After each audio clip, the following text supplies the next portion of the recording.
A comprehensive defense of Donald Trump. Mr. Reagan.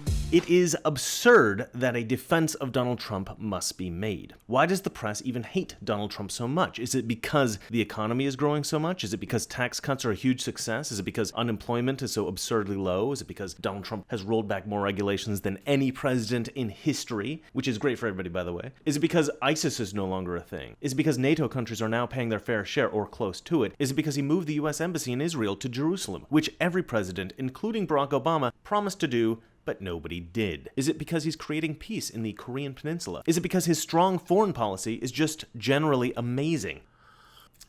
You know what I think it is?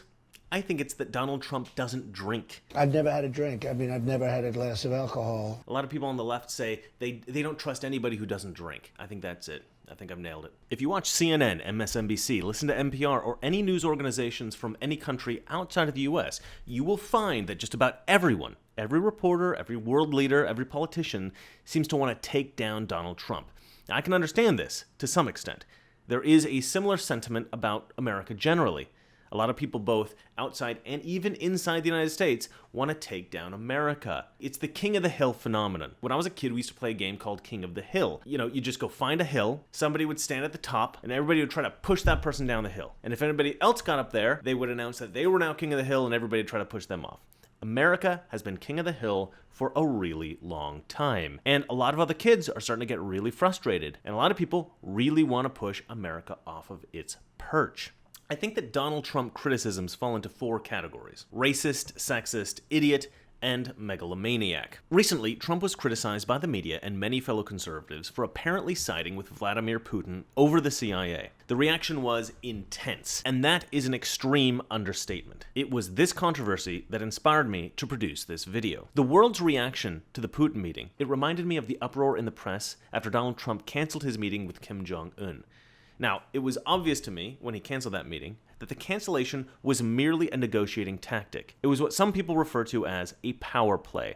Donald Trump wanted to establish his dominance at the negotiating table. There was no doubt in my mind that Donald Trump would go ahead with the meeting. This proved to be true. I am not a top-level negotiator in multi-million-dollar business deals, but it was obvious even to me that Trump was executing a shrewd negotiating tactic. How everyone else was blind to that is beyond my understanding. I suspect that much of it was due to self-imposed ignorance. Many in the media want to believe that Trump is a bumbling idiot, that everything he does is a disaster, and for them to suspect that Trump is doing anything strategically or well undermines their premise that he is incompetent. After Trump's meeting with Putin, I saw the same overreaction in the press as I saw after the Kim Jong-un meeting cancellation. Again, I suspected that Trump was employing like a shrewd negotiating tactic. And again, I'm not a top-level negotiator, but I have read the book, How to Win Friends and Influence People, and if you haven't read it, I highly recommend it. It was written in 1936, and I think it's one of the most influential early pieces of writing that established standard business ethics in America. The fundamental idea behind the book was to show how traditional Christian ethics can be used to leverage success in business. To me, the idea that a potential business partner, especially a very powerful one, should be treated with respect and kindness, even if you might hate them, even if you intend to destroy them, especially if you intend to destroy them, especially if you hate them, to me that is like business 101. Keep your friends close and your enemies closer. Godfather Part 2. Why anyone in the press would want Donald Trump to be openly hostile when speaking to Vladimir Putin is to me incomprehensible. Either the media has literally zero idea of how to appropriately negotiate with other people, or they hate Donald Trump so much that no matter how he deals with foreign leaders, the media will criticize him utterly unreasonably. I suspect the latter is true. Trump is smart, despite what his detractors insist. He knows that it is crucial to maintain a good relationship with other world leaders. Donald Trump is being very careful with Vladimir Putin. He's putting on a broad smile. He's all yeses, and I suspect that this is partly because he is currently trying to assess what leverage he has to use with Vladimir Putin. In order to confirm my suspicions about what Donald Trump was doing with Vladimir Putin, and to gain further insight into what maybe his strategies are, I bought a copy of Donald Trump's autobiography, The Art of the Deal. I have just completed reading it. One thing I got from reading the book was a validation of my perception that Donald Trump's cancellation of the North Korea conference was a negotiating tactic. He mentions in the book, in a few places, that one should always be willing to walk away from the negotiating table, that one should never seem too desperate to make a deal. To me, this perfectly aligned with his actions during the planning of the North Korea conference. So, what did I learn about Trump's meeting with Putin? Donald Trump is a funny guy. He hasn't seemed to change much over the years. Donald Trump is Donald Trump. His book is filled with what he refers to as truthful hyperbole. He also lavishes extravagant praise on everyone he likes, as well as powerful business associates with whom he has previously done business, is currently doing business, or hopes to do business with in the future. Donald Trump appears to be spontaneous and unpredictable, but in truth, he is methodical and extremely strategic. Part of his strategy is his unpredictability, but I digress. My point is that Donald Trump, being 100% positive with Vladimir Putin, is totally in line with his typical negotiating tactics, which he has employed successfully since the 1970s. Furthermore, keeping a friendly and positive relationship forces Vladimir Putin to be careful about what he does, because any slight indiscretion is then not only an affront to the US, but also an apparent betrayal of an otherwise friendly relationship. It may not be a hugely motivating factor for Vladimir Putin, but you never know. It might influence him more than you think. In any case, every little tactic helps. Being friendly can have a vast array of positive effects when stepping up to the negotiating table. If members of the press would merely read Donald Trump's book, or even simply just didn't assume the absolute end of the world about anything Donald Trump did, they might actually be able to clearly see what he's doing with regard to foreign policy. I actually believe that Donald Trump is taking the right line with Russia. I think America was right to elect Donald Trump. I think that any foreign negotiations that we have with Donald Trump doing the negotiating, we have the absolute best chance of getting the most optimal deal possible. Look at what he did with the NATO summit in Brussels. I mean, I'll get into that in a minute, but Trump, in a matter of seconds, saved America billions of dollars. And he gave us a huge upper hand with regard to our negotiations with Europe. And I think with regard to North Korea, I think Trump himself said it best when he said, You haven't had a missile test in 7 months. You haven't had a nuclear test in 8.5 months. He gave us the remains of our great heroes. Do you see any rockets overhead? Yeah, that's right. This video is being produced primarily to illustrate that the left has no significant criticisms against Donald Trump. They often misinterpret his statements, mischaracterize his intentions, and turn otherwise benign actions and decisions into impending catastrophes. A timeline of Trump controversies and achievements. June 16th, 2015, Donald Trump announces his presidential campaign, Mexican Rapists and the Wall. Okay, so in his initial press conference where he announced his presidential campaign, Donald Trump is accused of calling, quote-unquote, all Mexicans rapists. When Mexico sends its people, they're not sending their best. They're not sending you. They're not sending you. They're sending people that have lots of problems, and they're bringing those problems with us. They're bringing drugs. They're bringing crime. They're rapists. And some, I assume, are good people. Donald Trump never called all Mexicans rapists. What he did is he said Mexico isn't sending their best people over, right? They're not sending their doctors. They're not sending their research scientists. They're not sending their priests, okay? A lot of people who are crossing the border are drug traffickers, right? They're human traffickers. Some of them are just simply criminals, just generally criminals. Maybe some cartel member knows he's going to get killed, so he escapes to America. Right? Do we want that guy? No, we do not. His essential point was that a lot of the people that are coming over weren't good people. Now, when he said they're rapists, he didn't mean they are rapists. He meant THEIR, they're rapists. They're rapists. The rapists that belong to Mexico. And then he says, and then there's some good people too. And some, I assume, are good people. Now, the reason he says there are good people too in that sort of dismissive tone isn't to suggest that the good people are the ridiculous minority, the smallest group of people coming over. It's to suggest it's the least significant group coming over. Like, do we really want to build a wall for people who are trying to feed their family? No. We want to build a wall so that rapists don't get in, terrorists don't get in, cartel members don't get in, drug dealers don't get in, potentially the worst kind of horrible people that are sneaking over the border. Like, if you're a bad guy, they're probably not going to let you in the border through legitimate means, right? You're gonna have to sneak across. So he's saying we want to build a wall to stop those guys coming in. One American death from a Mexican criminal who we could have stopped at the border is a death that didn't need to happen, right? This is the theory. But the press just says, okay, he didn't mean THEIR, he meant THEY''RE, right? They are rapists, right? Mexicans are rapists. So that's how they interpret it, right? Now, the press knows that's not what he said. They just turn it. This is what they call spinning, right? In politics, right? You spin something to make it sound good or make it sound bad. In this case, they're spinning Donald Trump's words to make it sound bad. And it's amazing to me, the number of people I've met who genuinely believe that Donald Trump said Mexicans are all rapists. And it's unbelievable to me. August 6th, 2015. Megyn Kelly. Look, I'm not even going to talk about this. I'm just going to play the clip. You've called women you don't like fat pigs, dogs, slobs, and disgusting animals. Your Twitter account... Only Rosie O'Donnell. No, it wasn't. I'm going to be honest, I just put that in because it's hilarious. January 23rd, 2016, shoot someone. Donald Trump said that he could shoot somebody on Fifth Avenue and still get elected. They say, I have the most loyal people. Did you ever see that? Where I could stand in the middle of Fifth Avenue and shoot somebody and I wouldn't lose any voters, okay? It's like incredible. The press went crazy, right? It's fine, right? It's a joke. It's something, he's trying to be lighthearted about it. Oh, but no, he can't get away with that. God forbid that Donald Trump makes a joke about the loyalty of his fans using violent imagery. Is he suggesting that people go out and shoot people on Fifth Avenue? Oh, it's dangerous. It's amazing to me. Like, I legitimately heard people on the news say that his rhetoric is dangerous because, because he talked about shooting somebody on Fifth Avenue. Nobody went out and shot anybody on Fifth Avenue. CNN.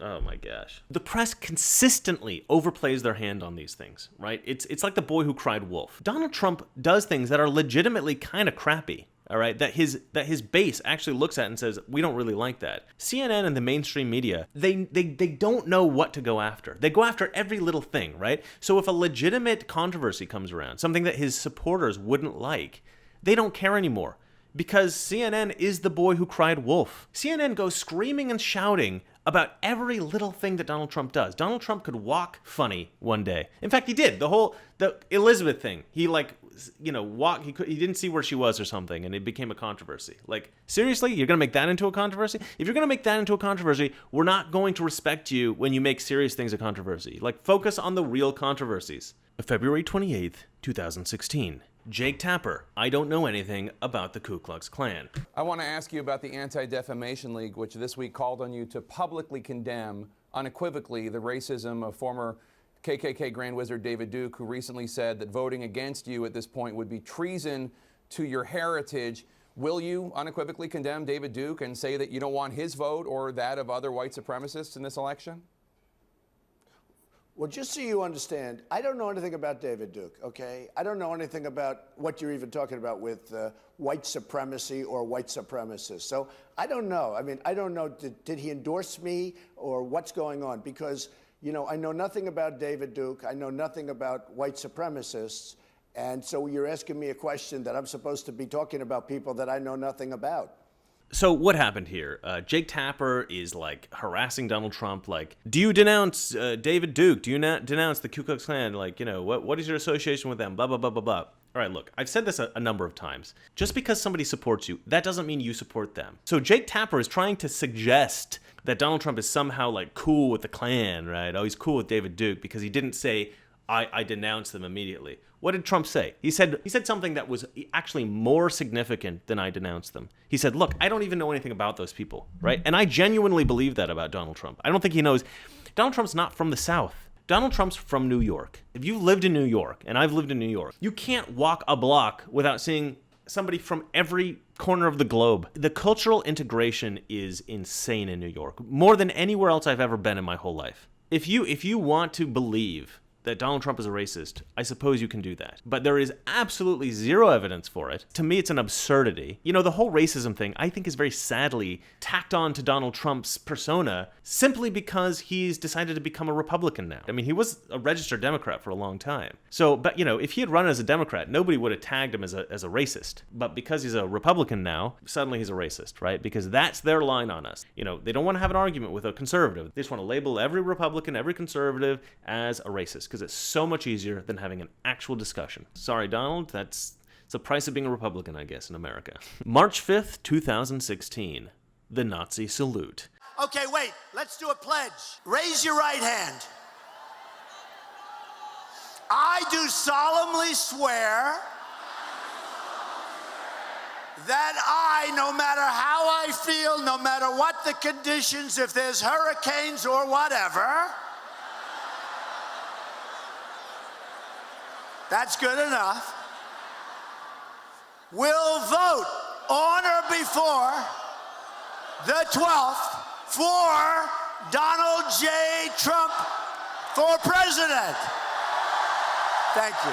Trump asked everybody to raise their hand in an oath to go to the polls and vote for Trump. He says, like, I want you to all promise, I swear I'm going to vote for Trump, right? So everybody, like, raised their hand, right? And, like, maybe somebody leaned their hand forward or something like that, right? You know, people are, like, lazy. You know, I don't know which way people's hands were leaning specifically.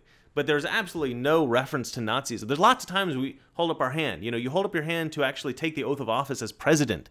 There's a lot of times we hold our hand up in America. So, of course, the press goes crazy. And the press is like, oh, all these people raise their hands like a Nazi salute. The effort that the press goes to label Donald Trump a racist, to label Donald Trump a Nazi, is unbelievable. May 27th, 2016.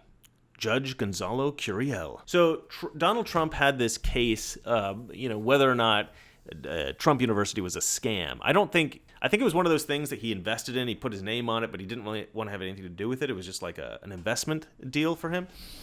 And he didn't want to like put time into it, right? So the university was not as good as probably they promised Trump. So Trump was probably scammed by the people who were running the university as well as the people who were going to the university. And this is a bit of a shame for everybody involved. I actually feel bad for everybody who like spent money at that university, and I think they may have got their money back. I hope so. But this guy, Judge Gonzalo Curiel, there was some reason to believe that he might be like a very far leftist judge of Mexican heritage, right? And Trump at the time was getting a lot of hate from the Mexican community for his idea to build the wall, right? A lot of bad press. So he asserted that it was possible that this Gonzalo Curiel, being of Hispanic heritage, being of Mexican heritage, would potentially judge against Donald Trump specifically because the Mexican community, the Hispanic community in America, was kind of anti-Trump at the time. That's a perfectly reasonable suspicion. It's like, oh, can you check this out? Like, you know, this might not be the best guy to be the judge of somebody who the Hispanic community hates right now, right? A Hispanic judge. I don't think that's a completely unreasonable supposition. I mean, it's possible that Gonzalo Curiel is, above reproach. I don't know Gonzalo Curiel. But, that suspicion, I don't think is like a racist suspicion. So how did the press twist this? The press said Donald Trump suggests that Judge Gonzalo Curiel can't effectively do his job because he's Mexican or something like that, right? I don't get it. To me, it's like, well, this is just another opportunity to suggest that Trump's a racist, right? Another little drop in the bucket to make everybody convinced that Trump's a racist. Like, God, they will just, I mean, it's unscrupulous is what it is. It's unscrupulous. September 1st, 2016. Football. The only thing that I have to say about this is to ask a question. Is Colin Kaepernick in prison? No? Okay, well, you know what? We still live in a free country. Great. October 7th, 2016. So in 2005, Donald Trump went on Access Hollywood, and there was a private recording of him and Billy Bush talking. Trump said some incredibly vulgar things, all right? I found them incredibly ugly. But that's all they were. Ugly. And this is the famous grab them by the pussy line. Now, what did Donald Trump actually say here? I'm going to play the tape. And when you're a star, they let you do it. You can do anything. Whatever you want. Grab them by the I can do anything. Donald Trump is actually pointing out the absurd reality that some women in Hollywood will allow famous men to do with them whatever they like. It's not a pleasant truth. It's a kind of an astonishing truth. It's kind of horrible, but it's absolutely true. And I know women like this, okay? I live in Hollywood. I've met women like this, and it disgusts me. And I've actually said exactly the same thing. Not in the same way. I don't typically use the word when talking about that part of the female anatomy. But, that's how he said it. I mean, he's a brash speaker. Him pointing out that fact does not suggest that he actually goes around grabbing women's okay, that's not what he was suggesting. He was saying that women allow famous people to do that. Now, Anderson Cooper twisted this in a question during a debate, which I thought was particularly underhanded. Now, Anderson Cooper knew what he said. Okay, Anderson Cooper's not a complete idiot. He's a little, he's a degenerate, but he's not an idiot. He asked him in a televised debate, probably one of the most watched debates in history, and he says, you realize that you've admitted to sexual assault, right? You bragged that you have sexually assaulted women. Do you understand that? No, I didn't say that at all. I don't think you understood what was said. Anderson, he did not admit to sexual assault. He did say that occasionally he'll go up to a woman and just kiss them. But that's not sexual assault. My suspicion is that he sees a woman who looks interested and then he'll kiss them as a kind of like overt romantic gesture. And probably sometimes it works and sometimes it doesn't. I mean, he's rich, right? Like, some girls just love rich, famous guys. I mean, that's just how it goes. But, like, imagine Brad Pitt does that to a girl. Imagine Brad Pitt standing there with a girl in private, and the girl looks at him like, I really want you to kiss me. And he grabs her and he kisses her. Who looks at that and says, well, that's sexual assault?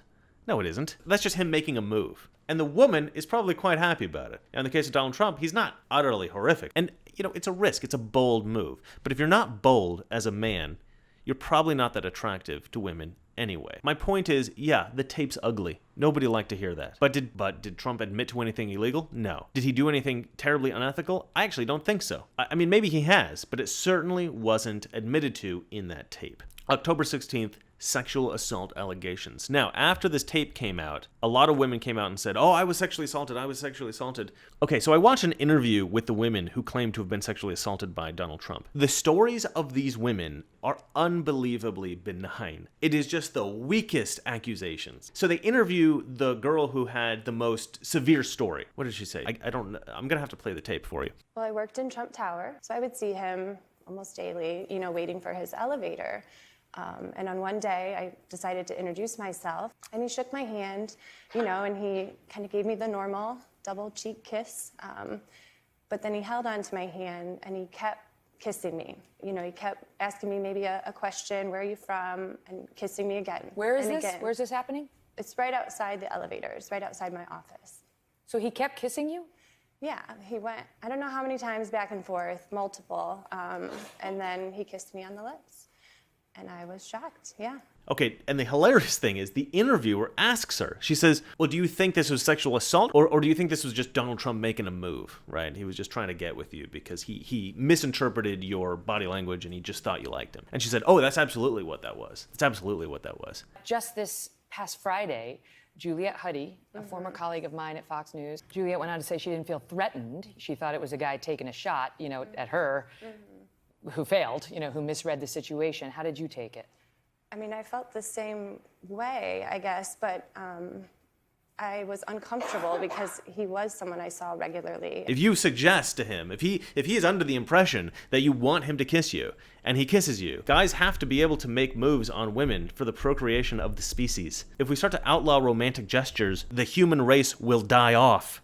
I really genuinely think that these women are just trying to get famous. They're just trying to get attention. They're just trying to say like, oh, I'm a victim. You know, you should be sympathetic to me. I'll ask any viewer here, do you remember hearing the specific allegations of sexual assault with Donald Trump? Because I had to look it up. I had to actually dig for it because so few people were covering the specific accusations because they were so weak. They're unbelievably weak. I mean, I don't think Donald Trump is a perfect guy. You know, I don't generally go around grabbing women and kissing them. That's not how I work. But he's a rich dude, you know. For some women, that might do it for them. I don't know. It's hard to sit here and judge any situation you haven't actually witnessed, right? You weren't there for. You don't really know what happened. For the press to completely demonize him because of this, and they don't talk about it too much, but you know, occasionally I will hear somebody, well, what about the sexual assault allegations? They're allegations, okay, and they're weak allegations. You know, if you don't believe me, just look into it. There was a couple of more severe accusations, but they've been, you know, nobody believes them. They're clearly people attempting to get, you know, famous, you know, or get some attention for themselves. They aren't covered in the leftist media, and I think that says a lot. November 8th, 2016, Election Day. As soon as Donald Trump was elected president, there was an immediate spike in the stock market prices, and there has been steady and significant growth ever since. To me, that's kind of a big deal. Here is the president yesterday. Take a listen. We've accomplished an economic turnaround of historic proportions. Once again, we are the economic envy of the entire world. As the trade deals come in one by one, we're going to go a lot higher than these numbers, and these are great numbers. These numbers are very, very sustainable. This isn't a one-time shot. If economic growth continues at this pace, the United States economy will double in size more than 10 years faster than it would have under either President Bush or President Obama. The immense growth that we've had during the Trump administration can actually be attributed in part to Donald Trump being president. I think that that's incredibly important. He should be given some credit for that. January 20th, 2017, the inauguration of President Donald J. Trump. Nothing happened that day. It was a relatively calm day. January 27th, 2017, the Muslim ban. All right, we've all been through this a million times. Donald Trump put a ban in place. It banned travelers from countries that were deemed particularly dangerous. And these were countries that the Obama administration had listed. This wasn't like Donald Trump was going like, okay, who are the races we don't want in America? Okay, these people are out. No, you just went, okay, the previous administration thought that these countries were dangerous. All right, they wanted to put a ban in place. You know what? Let's do that. That's actually pretty good. We'll kind of figure out a better solution later, but let's do it, right? I like the idea while we figure it out. I love that, right? You know, we got to figure out exactly what to do to keep the country safe. In the meantime, let's just take this kind of extreme action as a temporary solution. Extreme actions for temporary solutions are fantastic, right? Yeah, so it inconvenienced some people trying to get over here. Big deal. All right, to stay in your country for a little while. It's not like the end of the world. I'm sure it was actually a major inconvenience for some people. Better to terribly inconvenience a few people than to let a 12-year-old girl in Florida die because somebody got through and bombed a building or something, right? To me, yeah, right, that's the better solution. So, Donald Trump, good job on the Muslim ban. I know it wasn't a Muslim ban, but I'm going to call it that because that's what all your detractors say, and I think it's funny. By the way, I have no problem with Muslims. Like, a couple of my best friends in my life were Muslim guys, so May 19th, 2017, the most controversial moment in the presidency of Donald J. Trump. It is revealed that Donald Trump likes his steaks well done. What a rube. A primitive, unsophisticated brain with an utterly underdeveloped palate. I actually read an article by a seriously arrogant prick. By the way, food critics in general, frauds. This is a con job. This is not a real job. They're arrogant morons who think, well, if you don't like what I like, then you have no taste. Okay, these are con men, and nobody should pay them for liking particular foods. This is moronic. So anyway, this guy writes why we have to worry that Donald Trump likes his steaks well done. And so the whole premise of his article is that, like, there is no possibility in this guy's mind that any human being could prefer a well done steak to a medium rare steak. In his mind, medium rare is the standard, right? It's generally accepted by all chefs. Medium rare is the only way you can have a steak. If you have a steak well done, that means that you just haven't tried a medium rare steak. That's his assumption. Well, let me tell you about a guy that I know that likes well done steaks. And he's not an idiot. He's a really smart guy. Me. Okay, I like my steaks well done. So screw you, Mr. Food Critic guy. So I used to eat medium rare steaks, always, because when I was growing up, it was kind of considered manly to have a steak that was kind of rare. So as I grew older, I started learning a little bit more about food, and I heard about marbling, right? What's marbling? Marbling is fat that's integrated into the meat. So if you get a well-marbled steak, it means it's kind of a fatty steak. So I started to buy different kinds of steaks with different kinds of marbling, and what I found was, if you cook a very well-marbled steak, medium rare, the fat doesn't render very well, and unrendered fat is kind of gross, right? It's like eating raw fat is gross. But if the fat is rendered really well, it's like got the, I forget what they call it, the Maillard effect, right? The Maillard effect is when you get that searing on the outside of a steak, right? It gets all really brown. If you can sear a steak very, very nicely and cook it all the way through and has that marbling, what'll happen is that fat kind of melts in and then fries up the steak, and it is absolutely delicious. You just put salt and pepper on it, the best way to have a steak. And you know what kind of steak I buy? The absolute cheapest steak. I buy chuck steak, but you gotta cook it all the way through. To me, if I find any piece of pink in there, it tastes a little irony, right? You get that kind of blood taste. And I hate that taste, right? It's a bitter, unpleasant flavor. The irony taste, right? The taste of rust. Now, so the reason that chefs like steaks medium rare is because usually what they're cooking is like a leaner piece of meat, right?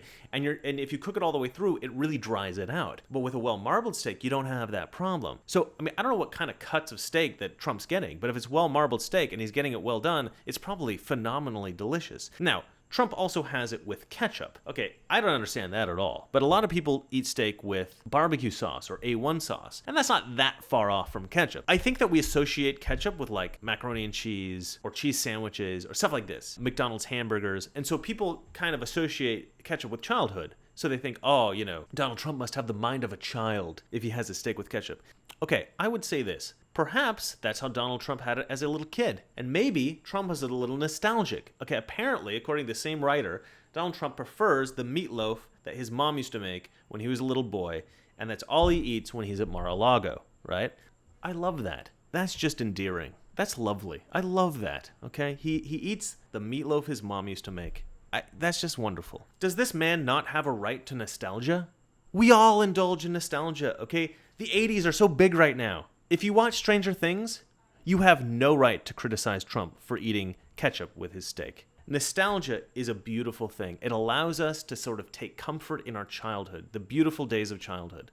and to maybe remind us of our parents who maybe we've lost. For somebody to criticize Trump for remembering his mother, to me, that is like the sickest kind of criticism. This guy is a complete degenerate and should lose his job. Not that he should have that job anyway. Being a food critic means you are a fraud. Let the guy eat the steak however he wants to eat the steak. In fact, if I go to Washington, I'm going to have a steak right with you. In fact, I'll cook you a steak. I want to have steak with Donald Trump. We can both have it well done. It'll be a beautiful moment. July 25th, 2017, Russian collusion. All right, this is the big one, right? Russian collusion. This one's been going on for like a million years here. Now, what are we talking about here? We're talking about treason, right? We're not talking about collusion. We're not talking about like impropriety. We're talking about treason, right? They were investigating Donald Trump for treason. They suspected, or they claimed that they suspected, that Donald Trump had colluded with Russians to win the election. The attempt was to oust him from office and get Hillary put in there. All right, now this investigation is still going on, so we don't know everything yet. It hasn't all been released to the public, but based on the arrests that they've made and the reasons for those arrests, we can pretty safely say there was no collusion whatsoever. What we do know is that the dossier that was used to acquire the warrants to investigate Trump in the first place, it exclusively consisted of information provided by Russians, collected by a British secret agent, and paid for by the Clinton campaign. This dossier was used by the anti-Trump members of the deep state to begin the investigation. This investigation would never have happened without that dossier. There's some debate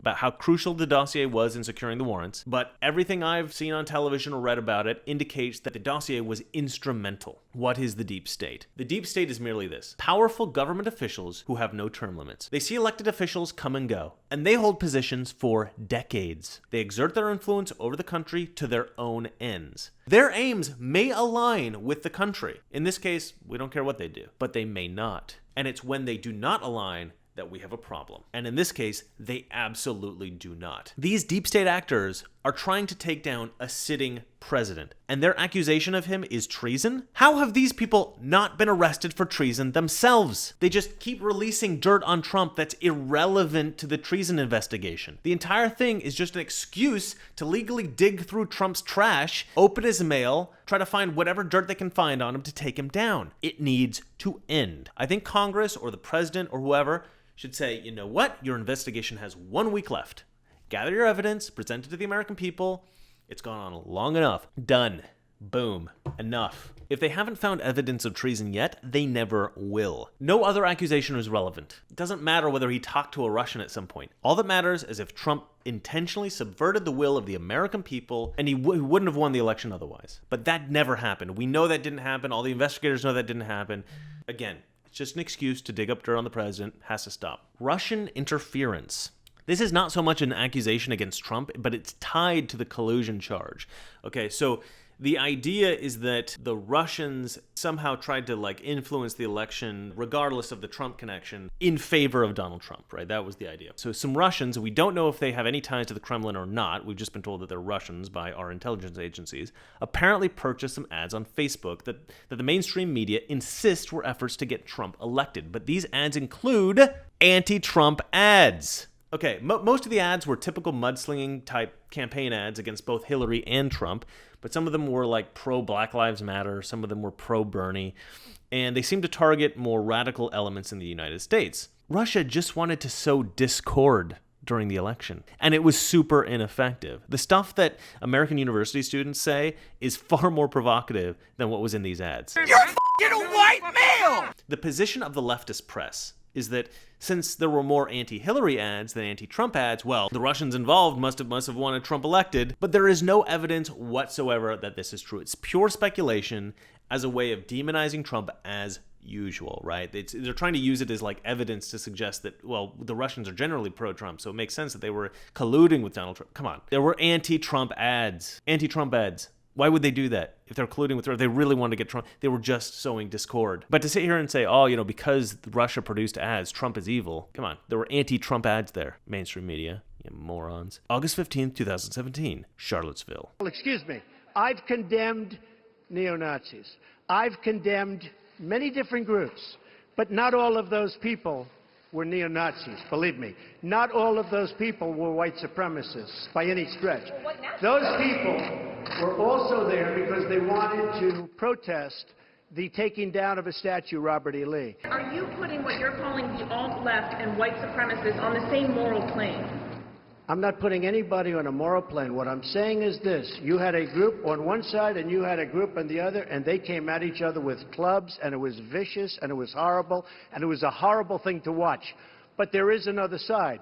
There was a group on this side, you can call them the left, or you've just called them the left, that came violently attacking the other group. So you can say what you want, but that's the way it is. Yes, I think there's blame on both sides. You look at both sides. I think there's blame on both sides, and I have no doubt about it, and you don't have any doubt about it either. And if you reported it accurately, you would say. Excuse me. They didn't put themselves down as you, and you had some very bad people in that group.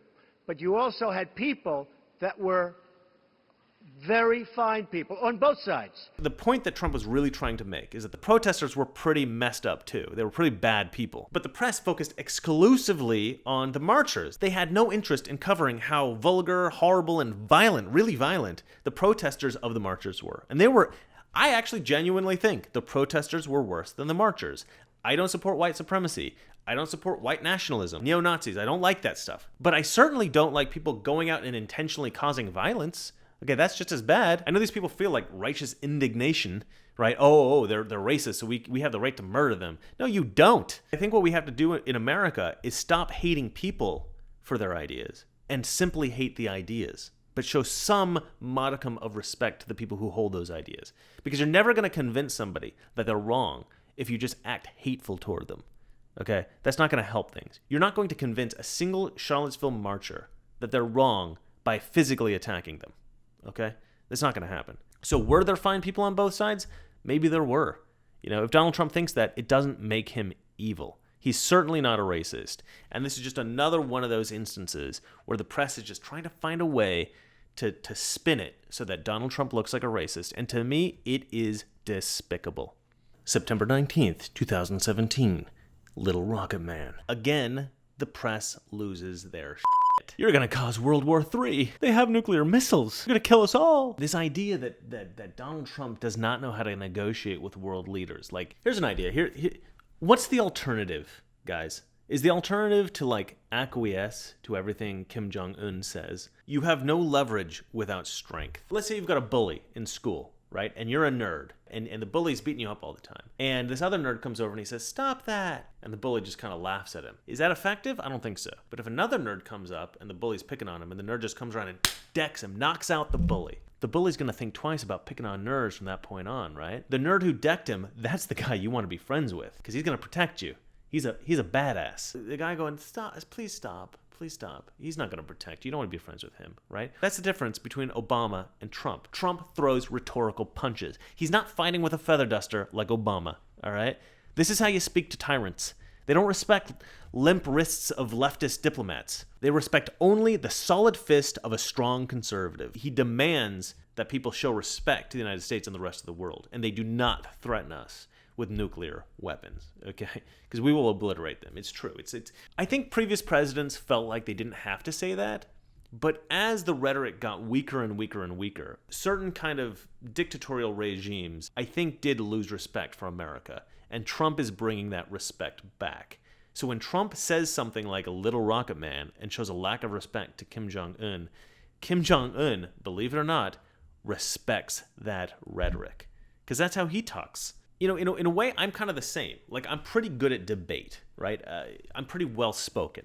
If I go into a room and I challenge everybody rhetorically about their ideas, and this guy goes, "Well, I don't agree with you, but, you know, maybe," and this person says, "Yeah, sure, that sounds right," right? And they all look terrified to contradict me. And then one guy says, "No, you're wrong." Who do I start to talk to in this room? I'm not talking to the weak people who are agreeing with me out of cowardice. I'm talking to the guy who said, "No, you're wrong." All right, it's on, pal. Let's talk. And I don't hate him for disagreeing with me. I respect him for standing up to me, because I'm a little bit intense. I'm a little bit intimidating sometimes. Kim Jong-un and Donald Trump are both the same way. They're intimidating figures. They're very large characters. And if they walk into a room and they say something and nobody challenges them, they move on. But if somebody says, "No, you're wrong," Then they're like, oh, okay, showing a little Klutsack there. Let's have a little debate. Let's have a little discussion. Obviously, Kim Jong-un's people can't do that because they'll be murdered. But Donald Trump can. Trump recognizes it. Obama did not. And look what the result is. The result is we may now have peace with North Korea. North Korea may dismantle all of their nuclear weapons, may enter into negotiations with the rest of the world in terms of their economic stuff. They may actually start to be good to their people. I don't know. It's a step-by-step process. But the reality is Donald Trump has started the ball rolling. Obama didn't do that.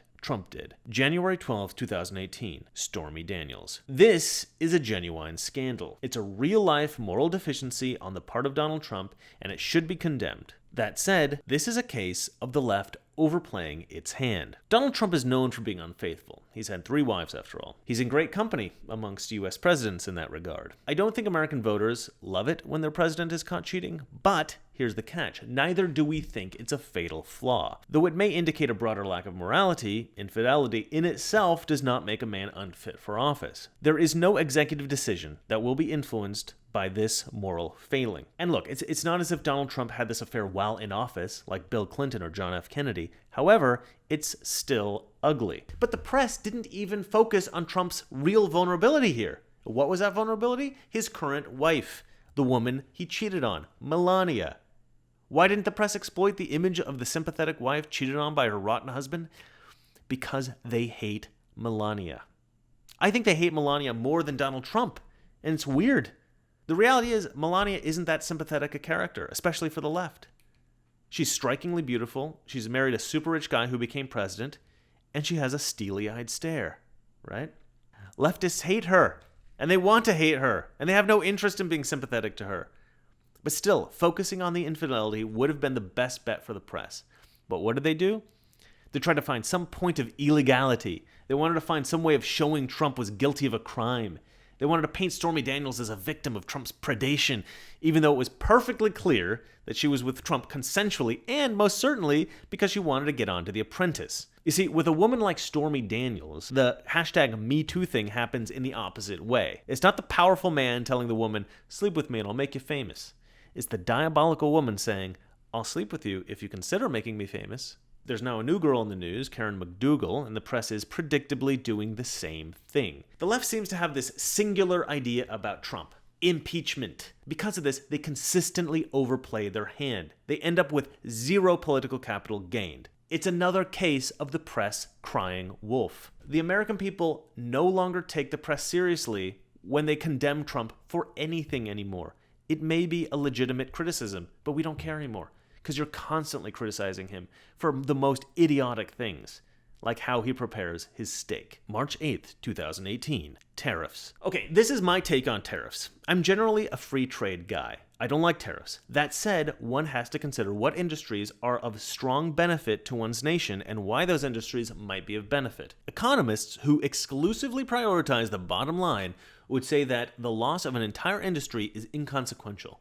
Because if that industry is concentrated elsewhere, in another country, it might facilitate the growth of other industries and benefit the country who lost the industry more than if they try to keep that original industry. True. But, as Jordan Peterson points out, there are many Americans with incredibly low IQ. What do you do with people who are incapable of doing intellectually demanding jobs? You have to give them basic labor jobs.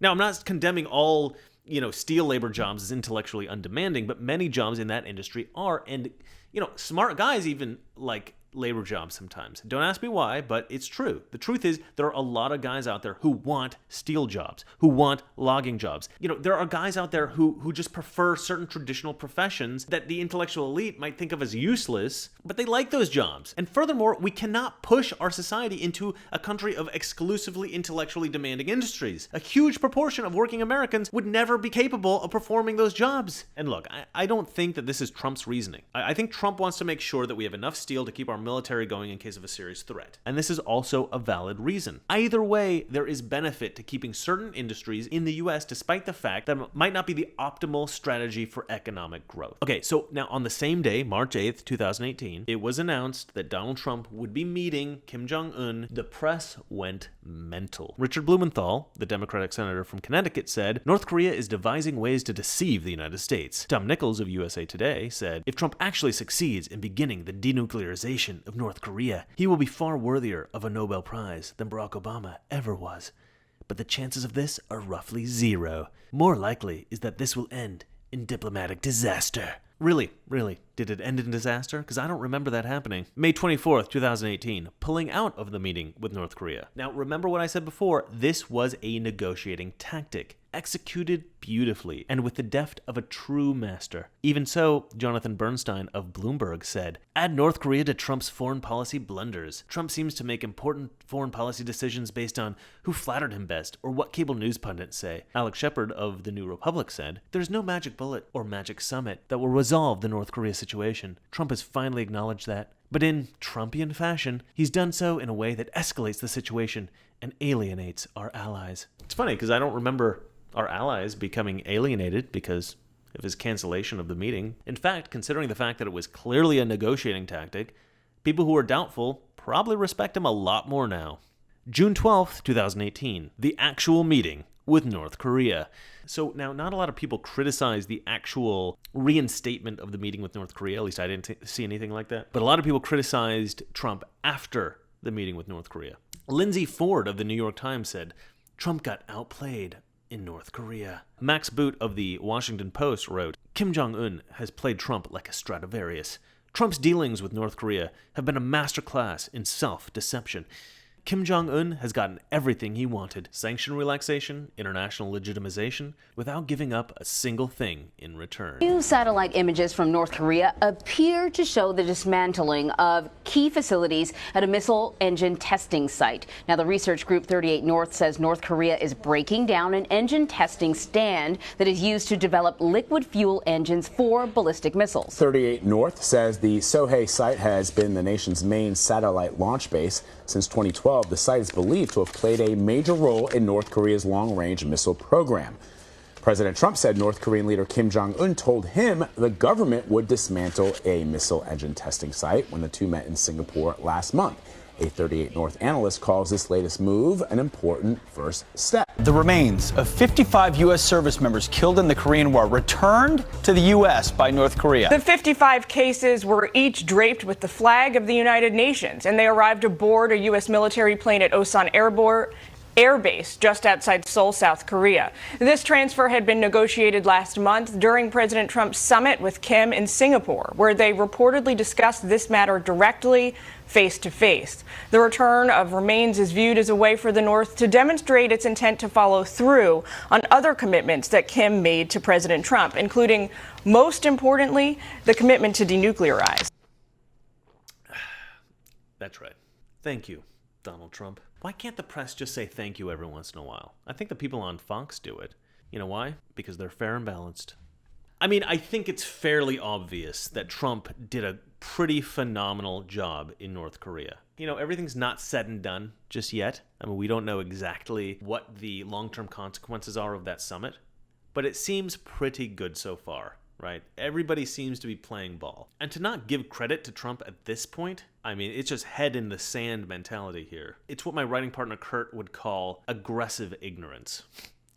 I love that term. June 12th, 2018. Kids in cages. Now, I've made an entire video about my outrage concerning the kids in cages controversy. Basically, this is a cheap marketing tactic of the left and should be disregarded by the American public. Alas, people are vulnerable to emotional manipulation, and the effectiveness of this tactic is undeniable. So yeah, the left got some political capital out of the photo of the little girl crying, despite the fact that she was not taken from her mother. At the end of the day, securing the border is important. Stopping vile degenerates from trafficking in children is of the utmost importance. So yeah, if a kid has to be separated from the adult ferrying them across the border for a little while to determine if they really are the parent, then yeah, do that. But look, tough situations for well-meaning people also has a benefit. It sends a clear message. If you cross the border, you're going to have a tough time. And I like that message. Look, I love immigrants, okay? I'm gonna marry one, actually. But let's not encourage everyone in the world just to cheat the system and sneak in. That is of no benefit to anyone. July 12th, 2018. NATO. This, I believe, was the single most impressive day in Trump's presidency so far. This moment has a foundation in Trump's threats to leave NATO when he was still campaigning. He basically said that America doesn't need NATO. We're paying to protect Europe. Why? Europe should protect Europe. They're not poor. This was March 21st, 2016. And because of that position, NATO countries started to increase their own defense spending, even before the summit. But the summit was just pure Trump. It was seriously impressive. If I love Trump for nothing else, I love Trump for this moment. Germany is just paying a little bit over 1%, whereas the United States, in actual numbers, is paying 4.2% of a much larger GDP. So I think that's inappropriate also. You know, we're protecting Germany, we're protecting France, we're protecting everybody, and yet we're paying a lot of money to protect. Now, this has been going on for decades. This has been brought up by other presidents, but other presidents never did anything about it because I don't think they understood it or they just didn't want to get involved. But I have to bring it up because I think it's very unfair to our country. It's very unfair to our taxpayer. And I think that these countries have to step it up, not over a 10-year period. They have to step it up immediately. Germany is a rich country. They talk about they're going to increase it a tiny bit by 2030. Well, they could increase it immediately tomorrow and have no problem. I don't think it's fair to the United States. So we're going to have to do something because we're not going to put up with it. We can't put up with it, and it's inappropriate. He walks in like a boss. He turns everybody at the table, and he says, we're paying 4%. You're all supposed to be paying 2%. But you don't even pay that. Why the hell are we paying for you guys? Everybody in the room is like, They're like, we don't know what to say. We don't know what to say. Nobody ever calls us out to our face. Like, this is crazy. Trump drops the mic, walks out again like a boss. What Trump did, it was such a decisive victory. And it took Trump, what, 2 minutes? 2 minutes? Decades of incompetence from other presidents. We send Trump in, 2 minutes, boom, sorted. Amazing. Amazing. And then get this. What does the press say? What does the press say after he leaves? Oh, what? Trump wasn't very nice. He wasn't nice. He wasn't nice. These guys have been stealing from us for years. Come on.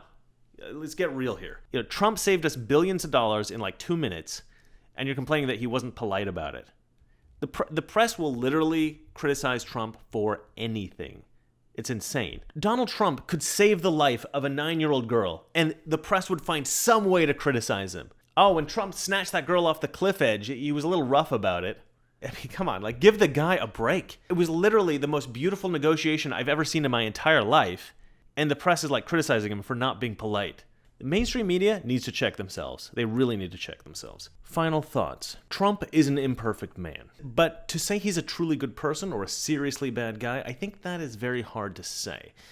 From having read his book and closely watched his campaign and now his presidency, I think that Trump has all the character flaws he's accused of. Not the bigotry, but the personal flaws. I think he's bombastic, arrogant, selfish, greedy, ruthless, hyperbolic, vulgar, and tactless. But there is a balance. Having read The Art of the Deal, I can say with full confidence there is a balance to Trump. With all of his little flaws come some amazing gifts. Trump is truly a master negotiator. He's bold. He's willing to say publicly things that other presidents would never dare, and directly to the faces of the people about which he's speaking. He's open and honest. Yes, honest. Hyperbole does not necessarily equate to deception. He is a master promoter. He's charming. He's unbelievably intelligent. Yes, unbelievably intelligent. And after doing all the research I could do, I genuinely believe that Donald Trump is a good man. Now, that doesn't mean I think he's perfect. Sometimes good men do bad things, and I think Donald Trump has done a lot of bad things. But the first time I started to suspect he was a good man was when his daughter said in an interview that every morning before school, Trump would take his kids aside and say, no drinking, no drugs, no smoking. That's a sign of a pretty good dad. Every day of our life, every morning. Don't drink, don't do drugs. Every morning? Every morning before school, without fail. I mean, it was, as young children, it often was accompanied by one of us eye-rolling. But, you know, I think in retrospect, as parents, we see how much that was an important message. She used to say, Daddy, don't say that anymore. Don't say that. But I just felt it was important because I've seen so many brilliant young children of wonderful parents destroyed because they drank or they took drugs. The characteristic that stirs up so much hate for him, that almost every other criticism of this man is derived from, it's his tactlessness. In Oregon, we pride ourselves on our honesty. We're pragmatic people and we say it like it is. If that means we have to say something that's a little difficult, a hard truth, we say it anyway. Because it's better to know the truth than to wander through life with a pretty delusion. You can't fix anything if you don't know it's broken. And you can't know where somebody stands if they're not honest. So we're honest. Now, I'm not from New York, but I've lived in New York. In New York, they take the idea of brutal honesty to another level. New Yorkers aren't merely willing to be brutal in their honesty, they're suspicious if you aren't brutal. So they go out of their way to be brutal even when it isn't necessary. If it's not brutal honesty, it's not honesty. We in Oregon, we employ something we call tact. New Yorkers reject tact. They are tactless, and they like being that way. Many Americans don't understand this, especially the effete American journalist. They think that Donald Trump's brash language is disrespectful, but to the New York guy, anything else would be disrespectful. The ironic thing is that every time the press or the Hollywood elite or the intellectual elite or the political elite ridicule Trump for his ineloquent way of speaking, they undermine all credibility in the mind of Trump supporters. Why? Because many Trump supporters speak ineloquently. Or else they know people who do, and they know that speaking ineloquently does not make you an idiot. I live in LA. I spend a lot of time with actors, way more time than I would like. And I can tell you this, there are a lot of people out there who are extraordinarily eloquent, but total morons. Because they speak well, most people show them an enormous amount of respect, but if you get into any in-depth conversation, their ignorance is quickly revealed. So the question is, would you rather have a brilliant orator with zero substance, Obama, or would we rather have somebody who talks a little rough, but who's actually brilliant, Trump? I'm going to say the latter every time. And this is kind of personal for me too, because I speak well, and I've obviously enjoyed undeserved respect for my intellect. Whereas I've seen my brother Nick, an utterly ineloquent speaker, completely disrespected for his inability to eloquently articulate ideas. But my brother Nick is just as intelligent as I am. He knew Trump was going to win from the moment he announced his campaign. I didn't believe it. He said to me over the phone, "You don't get it, Chris. You're a sophisticated city slicker." He says, "You don't see what's going on with the regular folks." It was when it became clear that Trump was going to win the primary that I started to realize my brother's a lot more on the ball with this stuff than I am. From now on, I just take my brother's political predictions as fact. He humbled me big time. The leftist media and the international community, they should have also been humbled by the Trump victory. They ridiculed Trump and Trump supporters relentlessly during his campaign. And when he defeated Hillary and confounded all their expectations, did they say, "Oh, you know what? Trump was right. His supporters were right"? No. They've been trying to get back at Trump for their humiliation ever since. The ridicule has only increased. They don't care about policies or real conversations. They're just being ignorant out of spite. But if the world wants to legitimately criticize the president, then they have to get to know Trump. They have to read The Art of the Deal. Now, I'm not recommending that my subscribers go out and read it. Trump supporters already understand Trump. You guys get it. But for the reporter, the world leader, the politician, the Hollywood Trump-hating elite, even the common Trump-hating American voter, they really should get to know the man. More importantly, these Trump haters should educate themselves on right-wing politics. And I'm not talking about leftist strawman false construct right-wing politics. I mean actual conservative ideas and the motivations behind those ideas. And they need to take those ideas seriously. The left has for too long dismissed American right-wing ideas as merely the product of hateful racist thinking or sexism, homophobia, transphobia, xenophobia, or some other bigotry. An easy label to stamp. It's a stamp that says, no reason to learn about this, it's just evil. That's the real problem with the Trump hater. It's not that they hate Trump. I mean, that's fair enough. He's a bombastic, arrogant blowhard. He's an easy guy to hate. The real problem is that they hate conservatism, a political perspective that they don't even take a second to try to understand. Because it's easier to believe I'm one of the good guys than to explore new ideas, consider things rationally, and maybe wrestle with the tragedy of discovering that you might be wrong about something. But, and I'm speaking to the leftists now, imagine what could happen if you did explore. What if you didn't just assume the right was evil and actually considered their ideas and took them seriously? What if you found out that you agreed on a few things and learned a little bit more about how the world works and you could collaborate with right-wing people and actually solve some of the world's problems? You could improve the world for everyone. Imagine. Then you really would be one of the good guys. Well, that's it for me. A little personal news. My book is finally out. I can finally announce the title. I have called it Straight White Christian Man. That is not a joke. That is what I named my book. I have an entire video on this, so please watch that. There will be a link at the end, but if you want to get the book right now, please feel free to check the link out in the description. Again, the book is not a political book. It's a book of short stories. They're fictions, kind of like the Twilight Zone or Black Mirror. So if you like that sort of thing, you'll probably like these stories. That's sort of my favorite thing going on at the moment, so please check that out. Look, the more successful the book is, the better I shall feel about the world. You may have noticed I finally got one of my own Mr. Reagan mugs. You can have a look at that. That's pretty nice.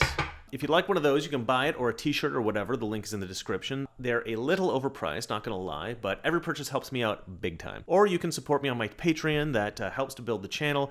This video took me a week to make, and it was a lot of work. This is the biggest video I ever did. I can't yet quit my day job and commit 100% to bringing reasoned and logical political and philosophical ideas to the world, but I would love to. And Patreon might make it possible for me to do that at some point in the future. Okay, so if you like this video, give me a like. If you want to see more like this, please subscribe. And if you hate me, look, I just want to help make America great again, okay? There's no reason for such hostility.